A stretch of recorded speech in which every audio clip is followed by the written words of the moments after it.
Oi, gente, estamos de volta com a terceira parte da nossa entrevista com o Dr. Ivan Bareboim. Ele que sabe tudo sobre depressão, né, doutor?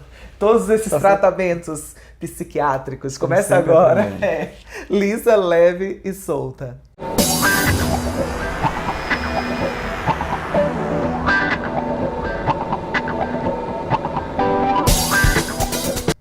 Doutor, o senhor sabe de tudo. Tô vendo que o senhor sabe tudo, tá ajudando muita gente que tá em casa, né, que tá passando por algum problema. Quem sabe a gente possa ajudar agora alguém.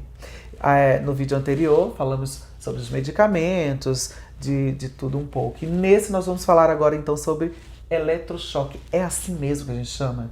O nome técnico é eletroconvulsoterapia. Tá? É longo, né?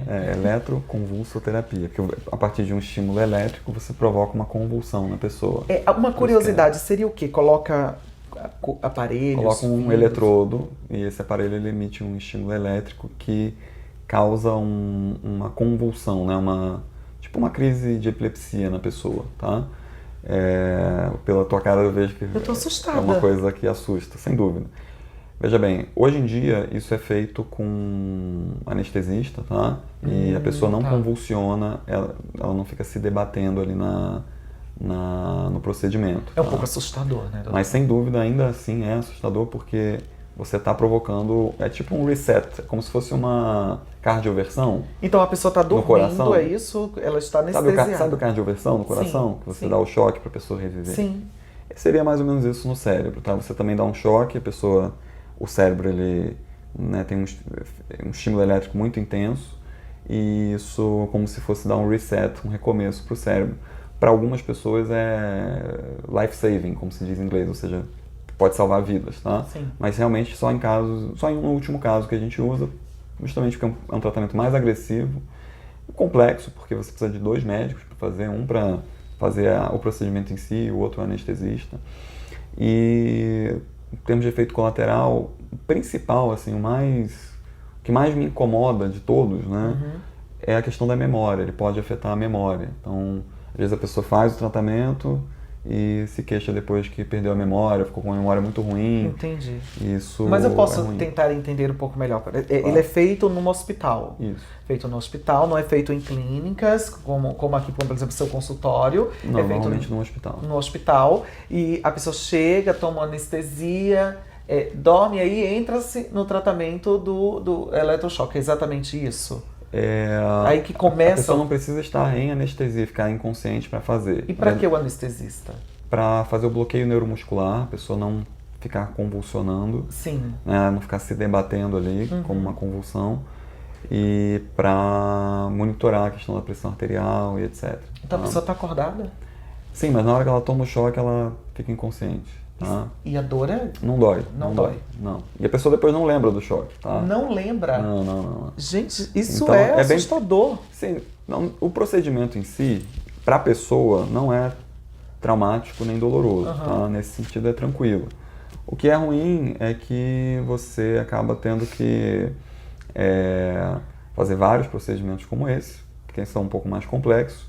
E como eu falei, o maior problema é a questão da memória, tá? A pessoa... O mais frustrante é quando a pessoa faz, não melhora e ainda fica com um problema da memória. Entendi. Mas claro que não é todo mundo que fica, tem pessoas que ficam muito bem. Isso é no último caso, né, doutor? Último Aquele caso que é bem difícil de ser resolvido. Por exemplo, um caso de depressão gravíssima que a pessoa não está nem comendo e está com um gravíssimo risco de suicídio. Já foi feito tudo. Já foi feito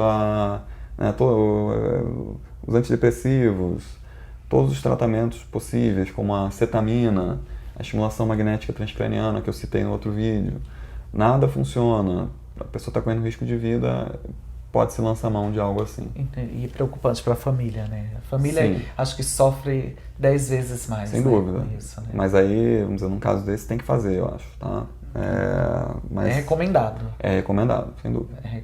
Aí temos um outro caso também, que seria o caso de esquizofrenia, não é isso? Exatamente. Esquizofrenia, sim. Também é pior do que a depressão? Qual dos dois é pior? É difícil falar, né? Porque a pessoa que está em depressão, se for um caso grave, é um grande sofrimento, tá? Sim. Mas a esquizofrenia, em termos de curso, ou seja, como a doença ela evolui e o grau de funcionalidade da pessoa normalmente é menor, ou seja, é pior do que a depressão, mas também depende da gravidade. Então, às vezes, um caso não tão grave de esquizofrenia que responde muito bem ao tratamento, um caso gravíssimo de depressão, talvez a depressão seja pior, mas na média, a esquizofrenia é uma doença bem grave porque afeta normalmente jovens e esses jovens ficam psicóticos, ou seja, eles perdem a noção de realidade. Os jovens, então, são os mais afetados. São os mais afetados. Tá? Interessante isso. A depressão também. Tá? Pois é, eu ia falar exatamente sobre isso. Nós tivemos alguns casos de famosos jovens, né, e casos também de anônimos jovens, que alguns até se suicidaram por conta da depressão. Você acha que essa questão da tecnologia, a questão de todo mundo querer virar youtuber, ser famoso, tudo isso, causa também a questão da depressão? Essa ansiedade pela fama com os jovens está causando isso também? Eu acho que é uma das causas. Eu acho que, vamos dizer, existem vários fatores na nossa sociedade que contribuem, né? Eu acho que hoje em dia as pessoas estão um pouco perdidas, ou seja, elas não têm muita referência, elas não sabem muito bem o que é certo, o que é errado, o que elas devem fazer da vida delas ou não. Tem um psiquiatra muito famoso, né, que já faleceu, chamado Viktor Frankl, e ele criou toda uma escola de terapia chamada logoterapia, para ajudar as pessoas a encontrar um sentido para a vida delas. E isso foi assim, há uns 50 anos atrás. Ele já identificava que as pessoas estavam sem sentido. Imagina agora. Imagina né? agora, é verdade. Então essa questão do sentido é muito importante, acho que falta na nossa sociedade. As famílias estão muito desestruturadas. Então esses são fatores psicológicos, digamos assim, psicossociais. E existem fatores biológicos também. Nossa nutrição está muito ruim, as pessoas estão com uma privação de sono absurda. Então os jovens, por exemplo, ficam na internet, né, a noite inteira, depois tem que acordar às 6 da manhã para estar na escola às 7. Então isso aí é muito ruim, é muito não saudável, e sem dúvida aumenta o risco de depressão. Por incrível que pareça, a falta de exposição à luz solar também é algo que pode gerar depressão. Enfim, tem uma série de fatores biológicos e psicossociais que explicam, pelo menos em boa parte, esse mal do século, digamos assim, a depressão ser o mal do século. Nós vamos falar no próximo vídeo das crianças, né? A gente estava falando dos jovens, vamos falar das crianças também, que são queridas, super fofas e também, infelizmente, estão atingindo as crianças com depressão. Sigam a gente nas redes sociais, @LisaGomesRepórter, @blog da Lisa. Você quer ser um patrocinador do programa? 11 97664 5340. Sigam também o Dr. Ivan Barenboim, nas redes sociais, com M no final, né, doutor? A gente tem que lembrar disso também, no Facebook e no Instagram, não é isso? Isso mesmo. Sigam lá a gente, até o próximo vídeo.